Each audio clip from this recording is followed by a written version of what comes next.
Story world کے معزز دوستوں، شہباز خان کی طرف سے السلام علیکم۔ آج کا ہمارا سوال ہے، ہم نے سنا ہے کہ زلیخا بوڑھی ہو کر جنت میں جائے گی، کیا یہ صحیح بات ہے؟ جواب: زلیخا پہلے مسلمان نہیں تھی، لیکن بعد میں بڑھاپے میں پہنچ کر مسلمان ہو گئی تھی۔ زلیخا کو حضرت یوسف علیہ السلام سے عشق تھا، لیکن آپ علیہ السلام کو زلیخا سے عشق نہیں تھا۔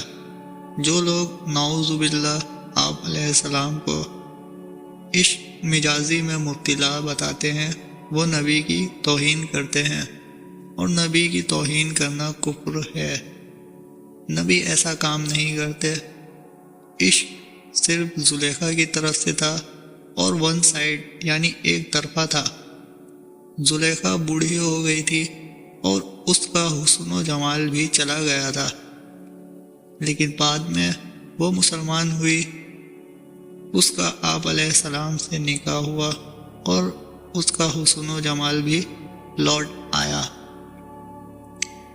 دعوت اسلامی کے اشاعتی ادارے مکتبۃ المدینہ کی کتاب پردے کے بارے میں سوال جواب کے دو اندر اس کی تفصیل حقائق موجود ہے۔ رہایا سوال کہ جنت میں زلیخا بوڑھی ہو کر جائے گی، تو یہ بات صحیح نہیں ہے، کیونکہ جنت میں سب جوان ہوں گے، یہاں تک کہ ایک دن کا بچہ بھی اگر جنت میں جائے گا وہ بھی جوان ہوگا، اور 100 سال کا بوڑھا جنت میں جائے گا وہ بھی جوان ہوگا۔ سب جنتی 30 سال کے معلوم ہوں گے۔